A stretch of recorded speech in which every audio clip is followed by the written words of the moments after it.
Hi, my name is Chen Yuan. You can call me William. And today I will be analyzing the game Dead Cells. Dead Cells is a rock tile action platformer that combines fast-paced combat with randomly generated levels. In the game, the player controls a resurrected warrior trying to escape a cursed island. Each time you play, the levels, enemy, and item damage will be changed, making each playthrough unique. The player collects power-up scrolls throughout the game that increase the player health and attack power and item damage by choosing one of three attributes, allowing them to customize their player style. So the green one is for the health, and the purple one is for the item damage, and the red one is for the attack. So I choose the green one. So will be increased player health. The core mechanics revolve around combat, exploration, and progression. Player fight enemy collect scrolls to upgrade their ability and explore new area. The story is simple, but adds depth to the game by encouraging exploration and replayability.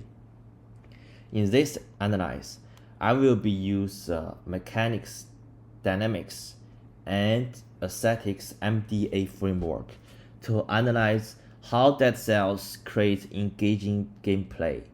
I will focus on its power-up and progression system, where player can choose specific upgrade, and compare it to my own game, Fruit Bomber, where player collect different power-up fruit to enhance the player ability.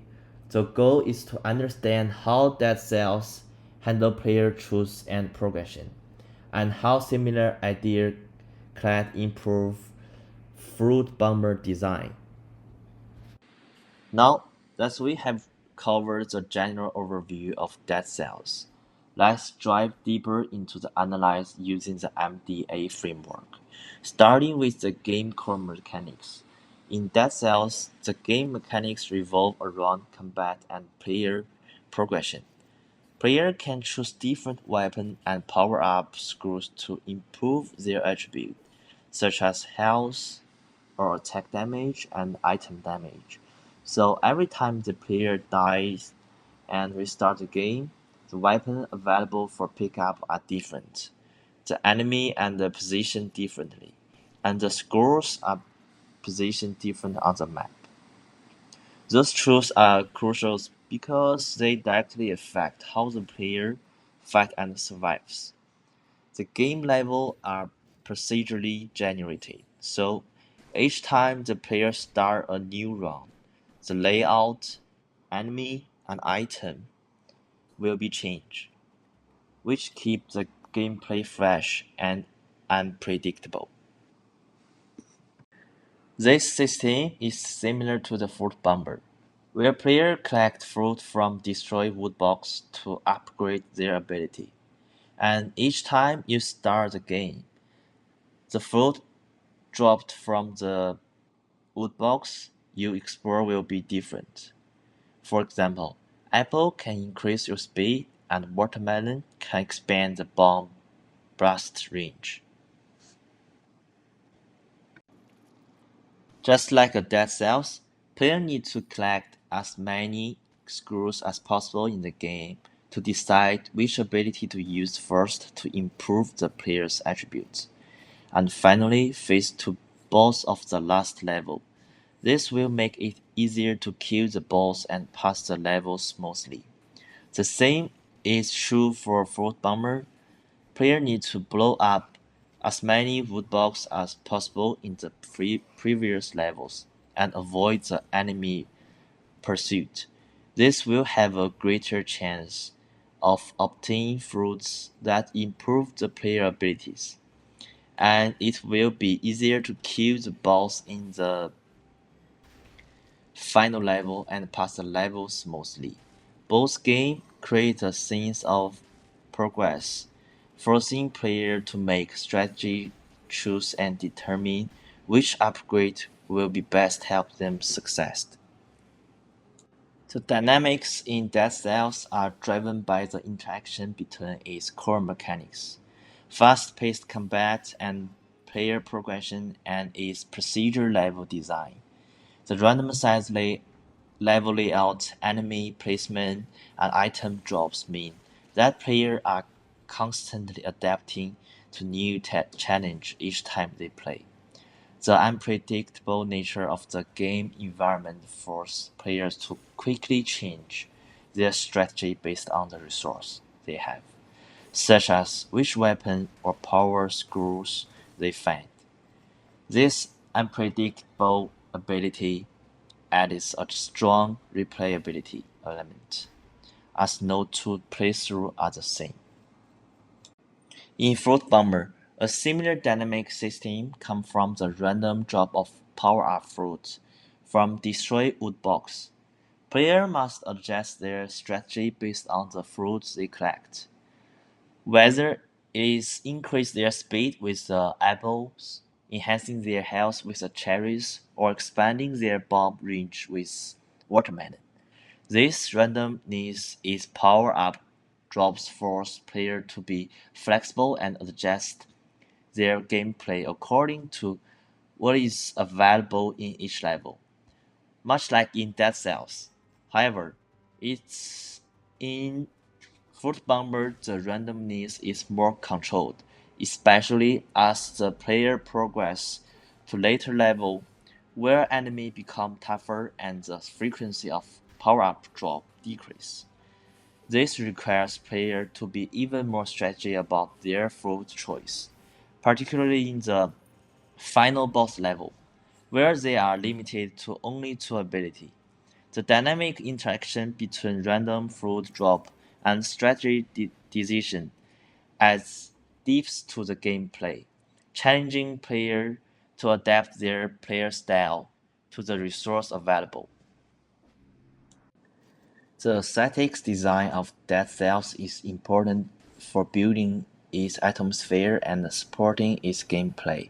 The pixel art style is colorful and eye-catching, but also foundational. Dark environments, smooth animations, and strong sound effects create a feeling of danger and urgency during combat. Each hit of movement have clear visual and sound feedback, which makes the player feel the impact of every action. The game uses lighting and constructing environment to keep players interested as they progress. In the Fruit Bomber, well, I'm not done adding color right now. In the future, the pixel art style is more lighting and fine.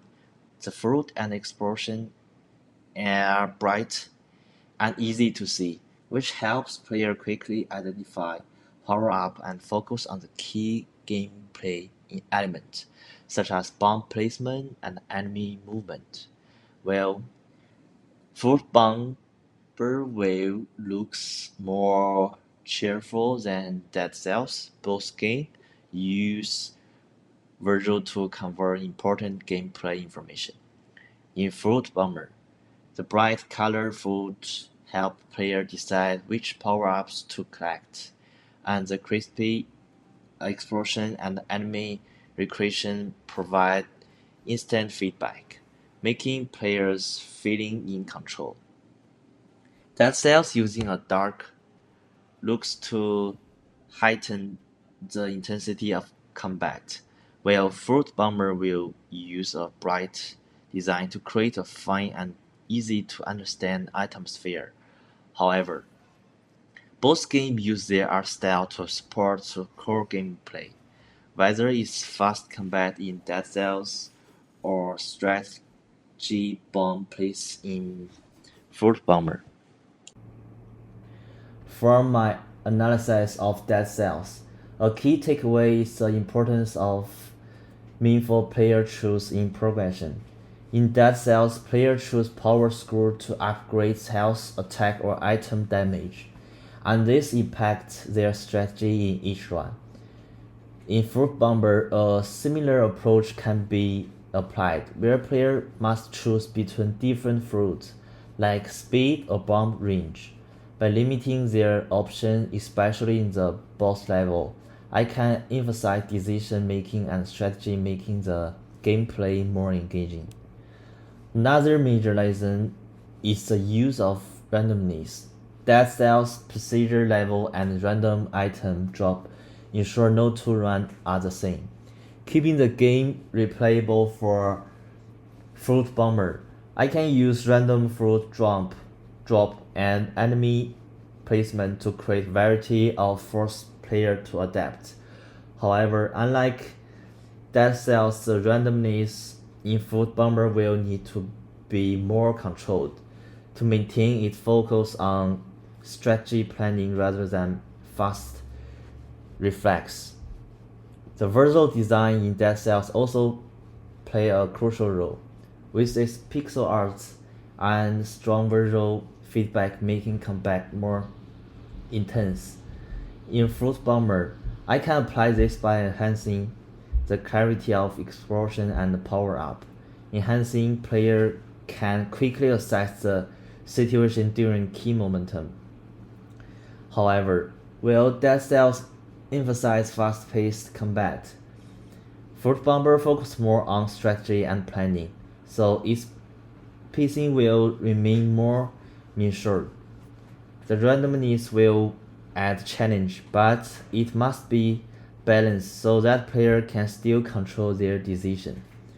In conclusion, Dead Cells provides valuable lessons in progression system, randomness, and visual design that I can adapt to Fruit Bomber, while turning this element to fit the game's more strategy and puzzle-like nature.